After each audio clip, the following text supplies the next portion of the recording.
weren't. Okay, they were not originally bald. Don't confirm why Star Trek's Klingons were originally bald. No. Hello everyone, I am Mecha, your favorite YouTube harpy, and we're gonna tear this article a new one because it is a spin piece. It is a spin piece to try and make people forget Star Trek canon, Star Trek history, and to try and say, oh, it's a good thing that the Klingons look like pigs with a wig on. I mean, no, they look terrible. They don't look right. And no, they were not originally bald. Klingons originally, and you know, I'm even going to use their little fan theory that they linked here. Klingons originally looked like that. Guess what? Because of an augment virus in Enterprise that they actually finally retconned. They finally had to go in Enterprise like what 15 years ago, a decade ago, something like that. And they basically had an entire story arc that the Klingons were trying to make basically Khan level Klingons. Kind of dumb, but at least it made sense to why they changed from looking like John Calicos here as a Klingon. You guys probably remember him from Battlestar Galactica.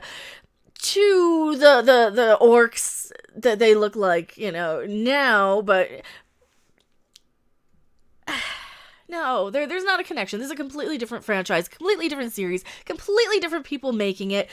It is not even in the same universe, but the problem is that they're trying to say it is, and you know, yeah, I lost my train of thought there. No, they looked like John Calicos here on not on Enterprise, actually yes, on Enterprise too, and then they went to what we are used to on from the movies to TNG to Deep Space Nine and all the, you know, after. And then they started out in the first episode of Enterprise looking like they did in Next Generation. So we're like, wait a minute, shouldn't they be looking like this guy?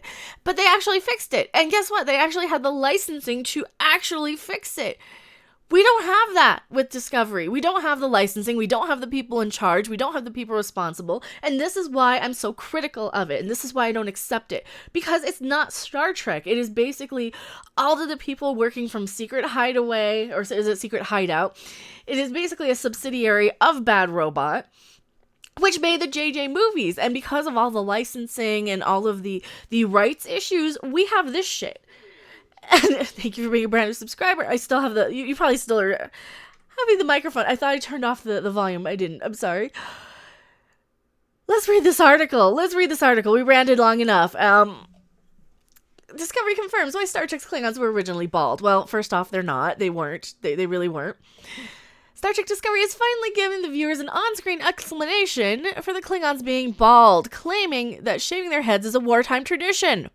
No, it's not. Let's look up the Sword of Kahless. I've already made this video when they did announce the redesign of the Klingons, but I'm just going to reiterate. There's a lot of new subscribers.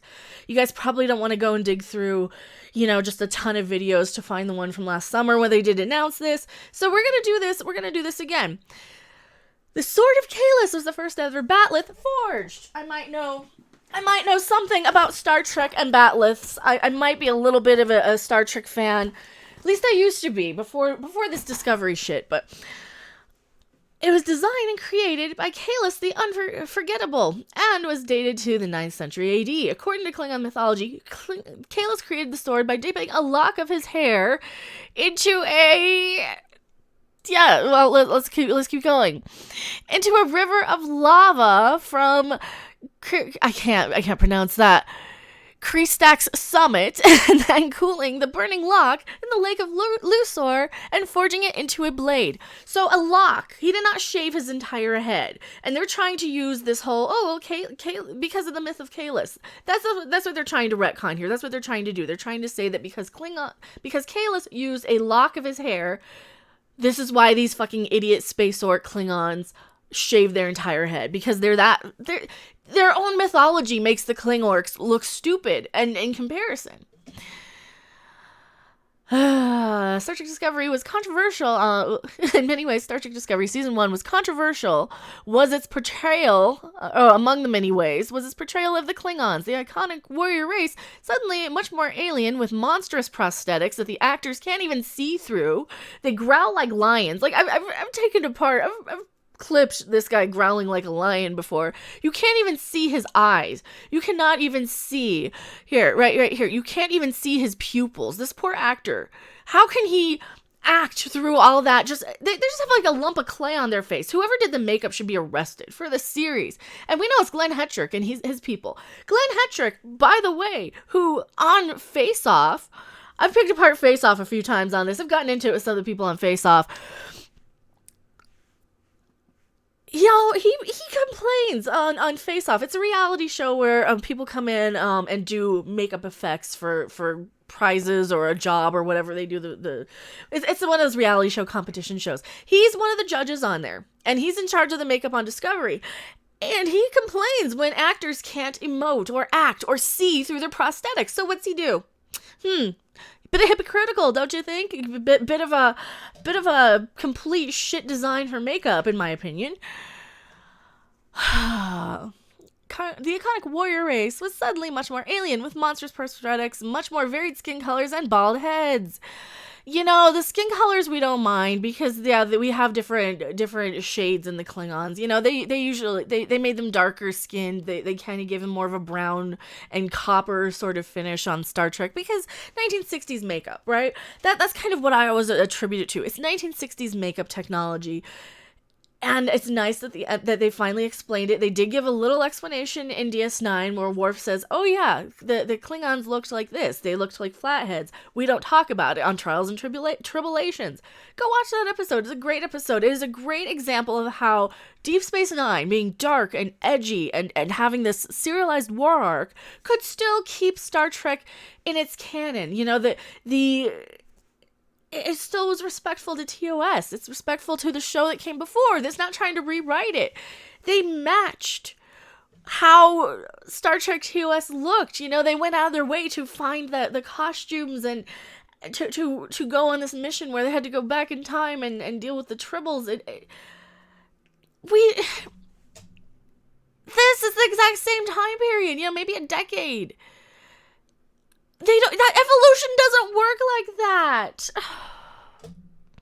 There's a long history of Star Trek tweaking the look of the Klingons in the original series. Klingons appears as essentially darker-skinned humans and were more a race of schemers and warriors. The original Star Trek movies, that is because they did actually retcon that as well for them being less violent and less aggressive because how they fixed the Klingon augment. Let me just spoil Enterprise for you. Section 31 kidnaps Dr. Phlox. It's kind of a really convoluted thing. I think it was a 3 or 4 episode story arc. They kidnapped Dr. Phlox basically because for some reason they needed him to be the doctor to go and cure the Klingons. I think it's been a long time since I've seen this episode. Forgive me if I'm getting details wrong from an episode I've seen from a while ago. But as I recall, the Klingons were trying to basically create Khan level augmented super Klingons. It wasn't adapting to their DNA. They were all like getting sick and dying from it.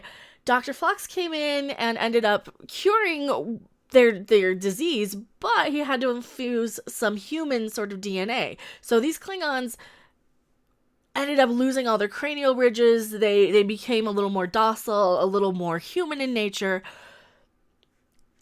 And I can accept that because guess what? Enterprise was actually written by people who worked on Star Trek before. You know, like real Star Trek, not JJ Universe Star Trek. It was created and written and directed and produced by the people who made Star Trek, who made Deep Space Nine, who made TNG. That is why I can accept Enterprise's explanation a lot more than Discovery's, because Enterprise didn't retcon all that stuff. When Enterprise went over to the Defiant from the Mirror Universe, that was right out of TOS era. Like, everything matched. The uniforms matched. The sets matched. Except the Gorn. The Gorn didn't match. The Gorn looked stupid. But they tried. They tried to actually make it look like the Enterprise. The Enterprise on Discovery doesn't look like the Enterprise. It looks about 25% different. And why do we keep throwing around 25% different? Because the rights issues. There's all these rights issues that they can't use. They're having to license it back from themselves, and in order to not compete with the JJ movies and not compete with the original series, they have to be 25% different, I believe. Midnight's Edge has a whole video explaining all the rights issues. It's so convoluted. It is so hard to keep straight just ranting about it. But keep in mind, I'm not a news reporter. I'm just telling you my opinion, and I'm ranting, and I'm picking apart Discovery because it kind of deserves it. So the original Star Trek movies and Star Trek The Next Generation series would establish the ridged foreheads, honor-obsessed warrior race that had become most recognizable versions of the race. Most prominent through Next Generation's Lieutenant Worf. Later series like Star Trek Deep Space Nine and Enterprise would go on to reconcile the more human-looking Klingons with the modern iteration by explaining the smooth-headed, less volatile original series Klingons hadn't been affected by a virus. Yes, it had, and I just explained that. Most viewers understood that liberties would be taken with the Klingons, as has happened many times before, but were baffled by the choices to portray them as bald. Well, we didn't. No, we didn't. We were kind of, from everybody I talked to, who was following Discovery from its conception before it aired, like, oh, this has to be like an ancient race of Klingons from like millennia ago. That you know, or this is like another sort of Klingon species in the Klingon Empire. This is not the actual Klingons we know. These cannot be. But no, Discovery doubled down on their stupid idea to make them look like giant space orcs, and that's what it is. Yeah, there's another theory. I need to click on this theory. That's another video, or it might be part of this video. We'll see. Executive producer Alex Kurtzman has been explaining the hairless decision in interviews, but the point has finally been addressed in Star Trek Discovery itself. In the episode Point of Light, if you can sit through it, they do strap the camera to a roller coaster and jerk it around. Part of the episode is filmed on the back of a collie that basically runs around to every person on the bridge, is super excited, like, oh, who are you? You're Captain Pike. Who are you? Oh, you're the girl with you're the girl with the thing on her eye. Oh, Tilly. Oh. That is exactly how the episode's filmed. I'm not even exaggerating. Watch my reaction to it. It's nauseating. I worst episode I've ever seen of this series, and it's a bad series to begin with, and this one has just jumped the shark on a whole new level of awful. Explain that the Klingons shave their body hair in times of war. Since the Federation is over, they've regrown their glorious manes. Well, that's bullshit, and we know that didn't happen. We know that the Klingons don't shave their heads in time of war. They never have before. They never will again, because this is a fucking prequel. This is why you don't do prequels. We know that they do not shave their heads in time of war. Why wasn't Martok bald when they were going to war with, God, was it the Dominion? I need to rewatch Deep Space Nine. It's been a while. Why wasn't Martok bald? Why wasn't Worf bald? Why were no Klingons ever in the history of Klingons bald at every time they were going to war? Klingons are always at war with somebody. Always. They're Klingons. Are you that fucking stupid, Alex Kurtzman? They're always at war with somebody. Well, well-intentioned Star Trek Discovery's explanation for bald Klingons is a bit of a stretch. Oh, thank you, Screen Rant. Generations of Klingons have been portrayed on screen over the years, almost always at war with someone with all their hair. General Martok never reached for his clippers during the Dominion War. I just thank you for making my point for me. Oh, and on Deep Space Nine, and everyone was well coiffed. I love that word. During the Klingon Civil War seen in The Next Generation Season 5. A generous interpretation for the hairlessness could be that's an old tradition that was abandoned after the events of Star Trek Discovery Season 1, given the general upheaval in the Klingon Empire during that war. It's not completely implausible. See, when a guy writing for Screen Rant can retcon their own shit better than they can. Discovery, seriously. Are you that fucking bad of a show that you cannot, that Screen Rant can write a better explanation? Oh, well, at least they're picking apart. Here, I'm getting mad at the title. I was getting mad at the title. So, good on you, Dusty Stowe, for making all the points that we need to make. And while it's nice to have even a shaky on-screen explanation, the show's producers have been fairly honest about the fact that the minor redesign was also motivated by the massive fan backlash to the hairless monsters look during Season 1. It's not only course correction Star Trek Discovery has made this year, as it eschews Season 1's penchant for dwelling on darkness and violence in favor of optimism and spirit of exploration that hews closer to the franchise's roots, discovering, also embracing its supporting cast in a way that makes me feel like more a traditional Star Trek ensemble than a show almost entirely about Michael fucking Burnham. Star Trek Discovery's Klingons are still decidedly more alien and visually extreme than any of the franchise's predecessors, but the return of their hair and their explanation for its absence has made the franchise stalwarts feel a little more like themselves. Except for me, I still say it's bullshit. I still say it's horrible. And I do agree. They need it not to be almost entirely about Michael Burnham. Like, seriously. Seriously. I could go on. There's videos for days, but I really had to pick on this one. I really had to pick on the Klingons. So is this, what do you guys think? Is this just they're trying to cover their own ass because we're upset with them? Is this just, you know, I don't like the title of this article.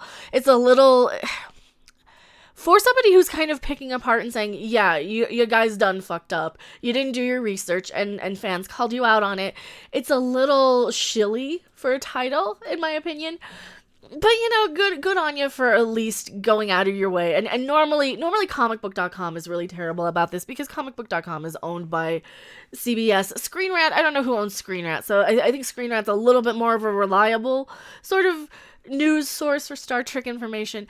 What do you guys think? Are they just trying to cover their own ass? Are they just trying to give the bare minimum here because we call them out and they aren't quite intelligent enough to understand what the actual problem is? So they're like, you know, they hear us say, oh, it's not Star Trek, it's all about Michael Burnham, it's all dark and gritty and it's too much not Star Trek, it's too much not in the spirit of Star Trek. We don't know the bridge crew, we don't know anybody on the ship.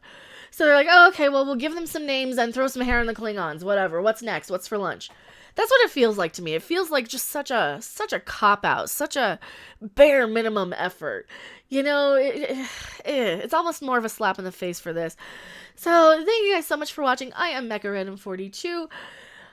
Any presents and gifts for future unboxing, I've got a stack of them back there. We will probably be doing an unboxing video or stream at some point. You can send any mail to that address if you would like. Thank you so much for watching. I will see you guys on the next video or live stream. Bye! Thanks for watching! If you liked it, make sure to hit that like button, and if you want to see more, don't forget to subscribe. See you in the next video. Bye!